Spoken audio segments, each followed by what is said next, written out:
សុខសប្បាយដែរទីថ្ងៃនេះបាទអញ្ចឹងជួបជាមួយលោកគ្រូទៀតហើយតើតើនឹងការរៀនអាននិងការបកប្រែភាសាអង់គ្លេសណាបាទអញ្ចឹងថ្ងៃនេះចំណងជើងគឺគេដាក់ថា Khmer artist becomes war refugee twice បាទអញ្ចឹងចង់ដឹងអត្ថបទទាំងមូលមានន័យខ្លឹមសារយ៉ាងណានោះបាទយើងនឹងទៅសិក្សាទៅលើពាក្យសិនណាបងណាបាទសិក្សាពាក្យសិនតើពាក្យដែលយើងត្រូវរៀនថ្ងៃនេះបាទមានពាក្យអ្វីខ្លះបាទអូខេនេះគឺជា vocabulary ដែលអ្នកគ្នាត្រូវសិក្សាបាទអញ្ចឹងកុំឲ្យខាតពេលណាអញ្ចឹងមុននឹងចាប់ដើមអានលោកគ្រូសូមការលើកទឹកចិត្តពីទាំងអស់គ្នាសូមជួយចុចពាក្យ subscribe និងចុចសញ្ញារូបកណ្ដឹងនិងយកពាក្យថាអូដើម្បីទទួលបានវីដេអូថ្មីទៀតពីលោកគ្រូផងដែរបាទអញ្ចឹងសូមអរគុណបាទអញ្ចឹងយើងមើល vocabulary ដំបូងគេដែលយើងត្រូវដឹងបាទទី1យើងអានថា artist បាទ artist វិចិត្រករAnd the next word is predominantly បាទ predominantly គេយើងមកថាលើសលប់ច្រើនលើសលប់ Then the next word is optimistic បាទនៃសុខទិដ្ឋិនិយមបាទ Another one is solidarity សាមគ្គីភាពអូខេ next បន្តមកទៀតគឺពាក្យ invasion ការឈ្លានពាន and the next one diesel នេះគឺមាន ed បាទសារនៅក្នុងអត្ថបទយើងមាន ed គឺដាក់អញ្ចឹងប៉ុន្តែរបស់វាគឺអត់មានគេស្អីអត់មាន d ទេណាគឺ diesel យើងបត់រំលាយដូចគ្នាដែរគឺពាក្យ sacrifice បាទ sacrifice លះបង់អត់មាន d ទេ and battlefield បាទ battlefield គឺសមរភូមិ and practitioner អ្នកអនុវត្ត and patriotic បាទ patriotic ដែលស្នេហាជាតិ and displacement បាទការផ្លាស់ទីលំនៅ trauma ភាពរន្ធត់ឬក៏របួសបាទcomprehensive បាទ comprehensive ទូលំទូលាយឬក៏ដែលមានសមត្ថភាព companion បាទ companion ដៃគូឬក៏គូកន testament បាទសក្ខីកម្មឬក៏មរតកណាបាទ the last one is impact ផលប៉ះពាល់ឬក៏អតិពលនេះគឺជាពាក្យដែលយើងត្រូវសិក្សាទៅរៀនណាសង្ឃឹមថាអ្នកនរគ្នាចេះអានណានិងយល់អត្ថន័យពាក្យមួយផងដែរបាទតែឥឡូវយើងកុំឲ្យខាតពេលយើងចូលទៅដល់អត្ថបទមួយតែម្ដងអូខេគេដាក់ថា Khmer artist became war refugee twice បាទឥឡូវយើងបក artist មុនណាគឺវិចិត្រករខ្មែរបាទវិចិត្រករខ្មែរគឺជាខ្មែរយើងហ្នឹងបាទបានคล้ายទៅជាបាទមកคล้ายជាគេ war refugee បាទ refugee នេះគឺអ្នកភៀសខ្លួនណាជនភៀសខ្លួនដោយសារសង្គ្រាមបាទអញ្ចឹងសិល្បៈអត់វិចិត្រករជនជាតិខ្មែរយើងណាបានคล้ายទៅជាជនភៀសខ្លួនដោយសារសង្គ្រាមចំនួន2ដងហើយបាទ twice បាទអញ្ចឹងចាំមើលតើណាគេណាដែលជាវិចិត្រករជនជាតិខ្មែរយើងហើយគាត់បានភៀសខ្លួនបាទទៅនៅប្រទេសផ្សេងចំនួន2ដងបាទគឺលោកអោកបាទអោកដារាច័ន្ទ 62 years old Cambodian artist whose life has been displaced for a second time by war recently opened exhibitions of his collected work in two French cities ណាចឹងយើងបកធម្មតាទៅលើកបកទៅអោកតារាច័ន្ទ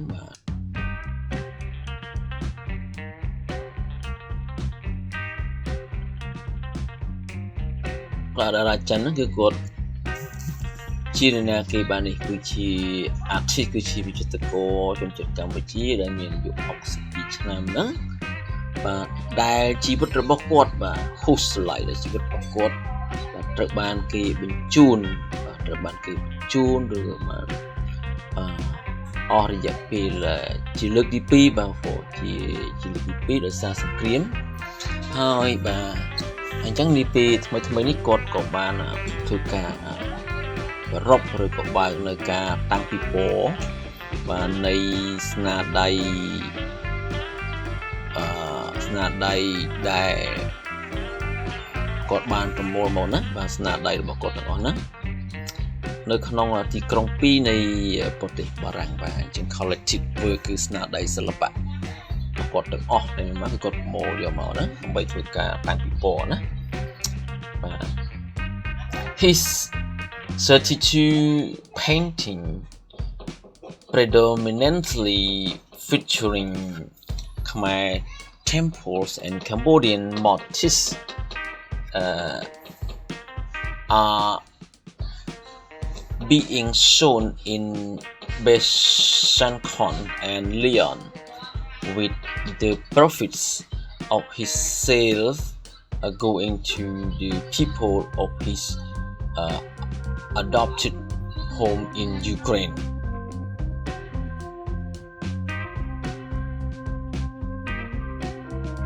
ទាំង32របស់គាត់បាទជាមួយទាំង32របស់គាត់ហ្នឹងគឺយ៉ាងច្រើនលើសលប់គឺមានលក្ខណៈពិសេសជាប្រាសាទខ្មែរបាទអញ្ចឹងគំនូរពីច្រើនគាត់ហ្នឹងជាលក្ខណៈបង្ហាញពីលក្ខណៈពិសេស featuring បាទលក្ខណៈពិសេសគឺប្រាសាទខ្មែរយើងហ្នឹងហើយនឹងគេថាគ្រឿងលម្អណាគ្រឿងលម្អរបស់កម្ពុជាបាទវាគឺត្រូវបានគេដាក់តាំងបង្ហាញនៅក្នុងទីក្រុងពេសាខុនហើយនឹងលីយ៉ុនបាទជាមួយនឹងប្រាក់កម្រៃបាទប្រាក់កម្រៃនៃការលក់របស់គាត់ហ្នឹងនឹងនាំទៅកាន់បាទគាត់នឹងយកប្រាក់កម្រៃហ្នឹងទៅណាទៅកាន់មនុស្សបាទទៅកាន់មនុស្សដែលនៅក្នុងដែលនៃផ្ទះដែលគាត់ចិញ្ចឹមហ្នឹងមានមនុស្សដែលគាត់ចិញ្ចឹមបាននៅក្នុងប្រទេសអ៊ុយក្រែនបាទអញ្ចឹងគាត់ខំរកលុយប្រាក់ហ្នឹងគឺដើម្បីទៅឲ្យមនុស្សនៅក្នុងផ្ទះបាទនៅប្រទេសអ៊ុយក្រែននោះបាទ Emotional happiness is about doing something optimistic and successful and more or less the most important thing is to act in solidarity helping each other regardless of the thinking of a personal gain. This is a first step and I will continue, he said via social media. បាទគាត់ក៏បានមានប្រសាសន៍តាមគាត់មានប្រសាសន៍តាមណាវាតាមអីគេប្រព័ន្ធសព្វផ្សាយសង្គមថាម៉េចគាត់ថាសុភមង្គលឬការសប្បាយជាដែលមានការរំជួលចិត្តគឺអំពីការធ្វើអ្វីមួយដែលមានលក្ខណៈសុទិដ្ឋិនិយមហើយនឹងទទួលបានជោគជ័យតិចឬក៏ច្រើនរឿងដែលសំខាន់បំផុតនោះគឺយើងធ្វើការសាមគ្គីគ្នាណាដោយជួយគ្នាទៅវិញទៅមកដោយមិនគិតអំពីការគិតនៅការទទួលបាននៅផលប្រយោជន៍ផ្ទាល់ខ្លួនបាទហើយនេះគឺជាជំហានដំបូងរបស់ខ្ញុំហើយខ្ញុំនឹងបន្តវាទៀត The exhibition was a significant moment for Dara Chan, who has lived and worked and even married in Ukraine for many years ការតាំងពិព័រណ៍នេះគឺជាពេលដែលសំខាន់មួយសម្រាប់តារាច័ន្ទ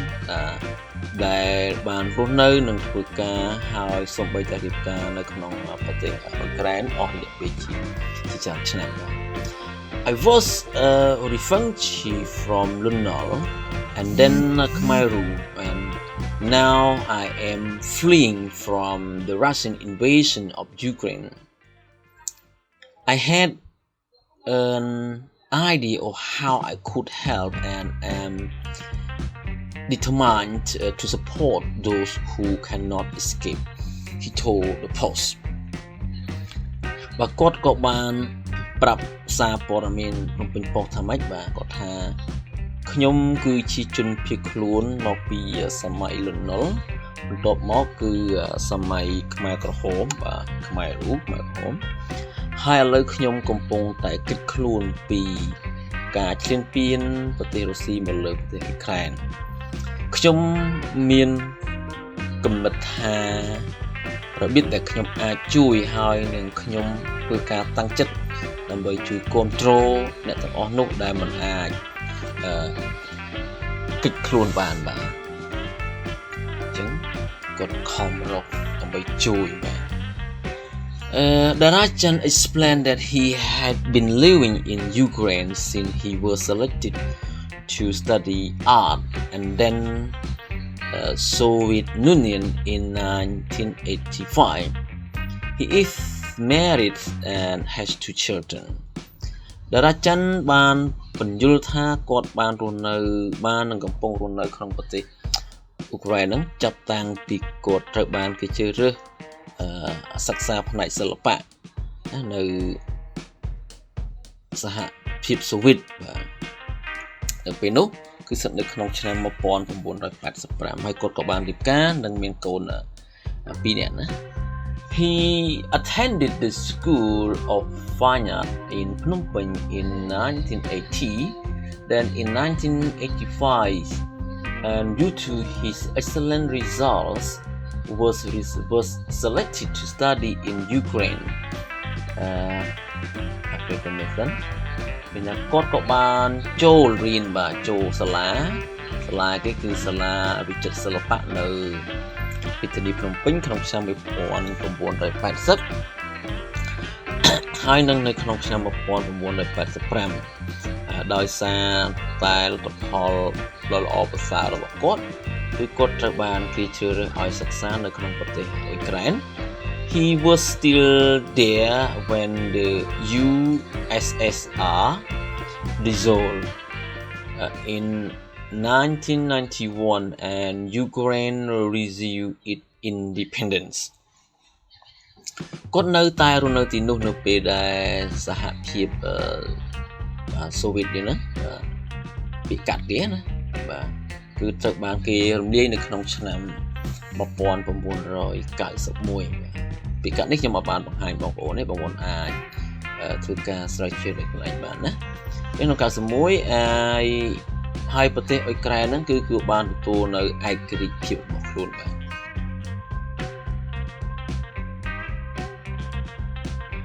When his children were born he selected to stay in Ukraine until he was forced to flee by the Russian war នៅពេលដែលកូនរបស់គាត់ឆ្លងទន្លេបាទកើតមកហ្នឹងឆ្លងទន្លេគឺគាត់ត្រូវបានគាត់ក៏បានសម្រេចចិត្តឬក៏ជ្រើសរើសថាមិនថាស្នាក់នៅក្នុងប្រទេសអ៊ុយក្រែនបាទរហូតដល់គាត់ត្រូវបានគេបង្ខំដើម្បីឲ្យចាក់ចេញឬឲ្យគេខ្លួនដោយសារសង្គ្រាមនៅពេលថ្មីៗនេះ I didn't want them to grow up with no father as I did, he said. My father sacrificed his life on the battlefield in the 1970s when the Khmer soldiers killed him when I was just 9 years old បាទជាងបកឡើងនេះមុនណា he said គាត់ក៏បានមានប្រសាសន៍ថាខ្ញុំមិនចង់ឲ្យពួកគេធំនឹងក្តីឡើងដោយគ្មានឪពុកដូចខ្ញុំទេឪពុករបស់ខ្ញុំបានលះបង់នៅជីវិតរបស់គាត់នៅក្នុងសមរភូមិក្នុងឆ្នាំ 1970 នៅពេលដែលទាហានខ្មែរក្រហមបានសម្រាប់គាត់នោះខ្ញុំមានអាយុទើបតែ 9 ឆ្នាំប៉ុណ្ណោះ He has been painting regularly since the 1990s, focusing mostly on Cambodia with a little Ukrainian content. គាត់បានបន្តការគូជាទៀងទាត់បាទចាប់តាំងពីឆ្នាំ 1990 ដោយភាគច្រើននោះគឺគាត់បដោតទៅលើសិល្បៈកម្ពុជាយើងហ្នឹងបាទជាមួយនឹងខ្លឹមសាររបស់ប្រទេសអ៊ុយក្រែនតិចតួច He said that since he moved to Berenzan near Kyiv, he has exhibited his work each year in a bid to let the people of the city learn about him and his homeland. គាត់ក៏បានមានប្រសាសន៍ថាចាប់តាំងពីគាត់បានផ្លាស់ទីទៅកាន់ទីក្រុង Benren ដែលជិតនៅទីក្រុង Kyiv គាត់ក៏បានដាក់តាំងបង្ហាញនៅស្នាដៃសិល្បៈរបស់គាត់ជារាល់ឆ្នាំណានៅក្នុងការដេញថ្លៃមួយដើម្បីអនុញ្ញាតឲ្យមនុស្សនៅក្នុងទីក្រុងនឹងរៀនអំពីគាត់ហើយនឹងសុខកណ្ដាលរបស់គាត់ Although his work is well known, he does not support himself and his family with his art. He has been a lifelong practitioner of Taekwondo and run the popular Dragon Club,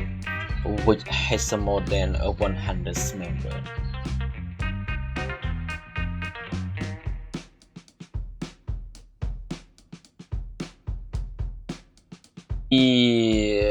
គាត់ការងាររបស់គាត់ការងារសិល្បៈរបស់គាត់នឹងល្បីយ៉ាងណាក៏ដោយគាត់គឺមិនអាចឧបត្ថម្ភខ្លួនគាត់នៅនឹងគ្រួសាររបស់គាត់ជាមួយនឹងផ្នែកសិល្បៈរបស់គាត់បានទេគាត់បានខ្លាចជាអ្នកអនុវត្តឬវឹកហាត់ដែលមានរយៈពេលពេញមួយជីវិតបាទពេញមួយជីវិតនៃកីឡាតៃក្វាន់ដូហើយនឹងបានធ្វើហើយនឹងរៀបចំគឺ Club Dragon ដែលល្បីដែលមានប្រជាប្រិយភាពដែលមានសមាជិកជាង100នាក់ He and his family fled the country to France when Russia invaded Ukraine more than years ago គាត់ហើយនឹងគ្រួសាររបស់គាត់បានគេចខ្លួនបាទ fled មកពី flee បាទគេចខ្លួនពីប្រទេសបាទទៅប្រទេសបារាំងនៅពេលដែលប្រទេសរុស្ស៊ីបានឈ្លានពានប្រទេសអ៊ុយក្រែនជាង1ឆ្នាំកន្លងមកនេះ Rajan explained that he had not had much time to paint since arriving in France,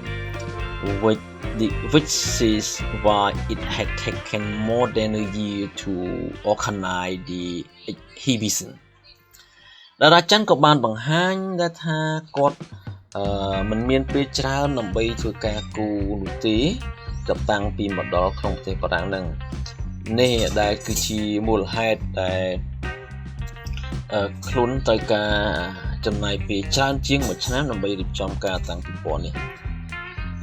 In France, art materials are also more expensive than at home in Ukraine, with a brush costing up to 25 euros, much higher than in Cambodia, he said. បាទគាត់ក៏មានប្រសាសន៍ថាម៉េចបាទនៅក្នុងប្រទេសបារាំងបាទគេថាសម្ភារៈសិល្បៈហ្នឹងគឺវាមានតម្លៃថ្លៃច្រើនមានតម្លៃថ្លៃជាងនៅឯផ្ទះនៅក្នុងប្រទេសយើងអ៊ុយក្រែនផងដែរបាទអញ្ចឹងមានតម្លៃថ្លៃណាហើយសូម្បីតែ with brush បាទមានថា brush ហ្នឹងមានច្រាស់ឬក៏ជក់អញ្ចឹងណាបាទជក់សម្រាប់ផាត់ពណ៌ហ្នឹងគឺមានតម្លៃចាប់ពី25 euro ទៅគឺវាមានតម្លៃថ្លៃជាងនៅក្នុងប្រទេសកម្ពុជាបាទចឹងថ្លៃបាទរបស់នៅបារាំងគឺថ្លៃចឹងពិបាកគាត់ណាគាត់ Okay, the French government provided home to Ukrainian refugees, and I was painting in the kitchen of the first place we stay, but now we have a little more room, he added. គាត់ក៏បានបន្ថែមទៀតថាម៉េចរដ្ឋាភិបាលបារាំងហ្នឹងគឺគាត់បានផ្ដល់នៅផ្ទះបាទទៅដល់ជនភៀសខ្លួនជាជនជាតិអ៊ុយក្រែនហើយខ្ញុំគូឬក៏គូគំនូហ្នឹងគឺនៅក្នុងផ្ទះបាយបាទផ្ទះបាយ kitchen ដែលជាទីកន្លែងដំបូងបំផុតដែលយើងបានស្នាក់នៅបាទប៉ុន្តែឥឡូវយើងមានបន្ទប់បន្ថែមបន្តិចជាងមុនហើយបាទ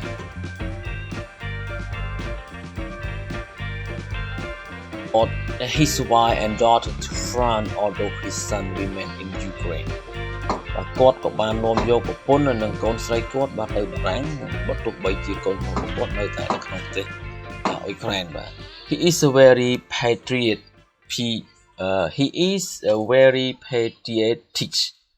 he wants to be a soldier but my wife convinced him to wait a while longer.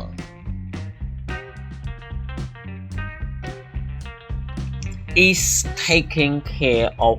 the taekwondo club, and my daughter did not want to come to France with us. She wants to join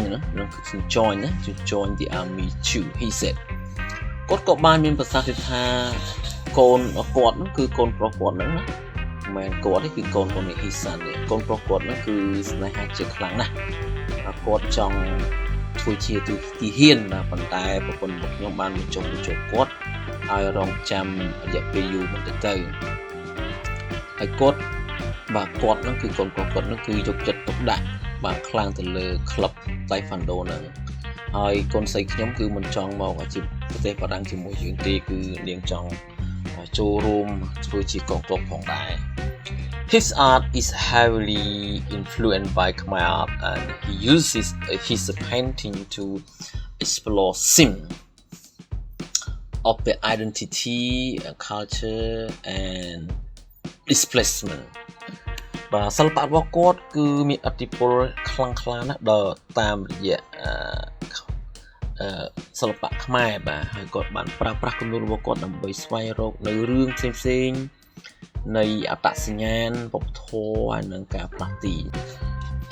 It is also an opportunity to reflect on his experiences of living through the war in Ukraine and to use his art to express the pain and trauma that he and his family had experienced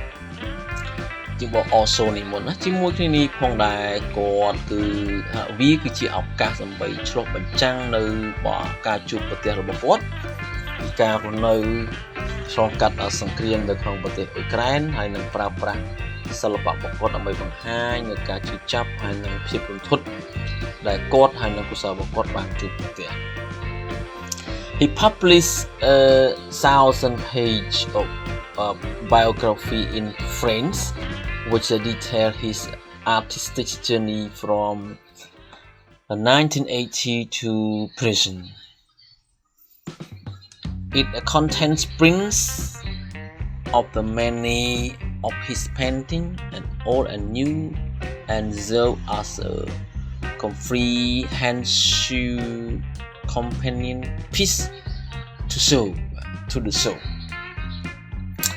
គាត់គឺបានបោះពុម្ពជីវប្រវត្តិជំបាក់ដែលមានកម្រាស់1000ទំព័រជាភាសាបារាំងដែលពិពណ៌នាលម្អិតនៅការធ្វើដំណើរជាលក្ខណៈវិចិត្រសិល្បៈរបស់គាត់ពីឆ្នាំ1980រហូតដល់ពេលបច្ចុប្បន្នហើយវាមានផ្ទុកនៅprints បាទ នៅអត្ថបទបាទជាច្រើននៃជាងគំនូររបស់គាត់ចាស់ហើយថ្មីហើយនឹងការបម្រើជាផ្នែកមួយនៃដៃគូដែលមានសមត្ថភាពរបស់គាត់ដើម្បីធ្វើការបង្ហាញ In addition to the exhibition, Darajan is also involved in a joint project with other Cambodian artists to donate to Ukraine. លើសពីការតាំងពិព័រណ៍នេះទៅទៀតលោក Darajan ក៏បានចូលរួមផងដែរនៅក្នុងគម្រោងរួមគ្នាមួយជាមួយនឹងវិចិត្រករកម្ពុជាដទៃទៀតដើម្បីធ្វើការជួយឧបត្ថម្ភទៅដល់ប្រជាជនអ៊ុយក្រែន The project is the testament to the Rajan commitment to using his art to make a positive impact in the world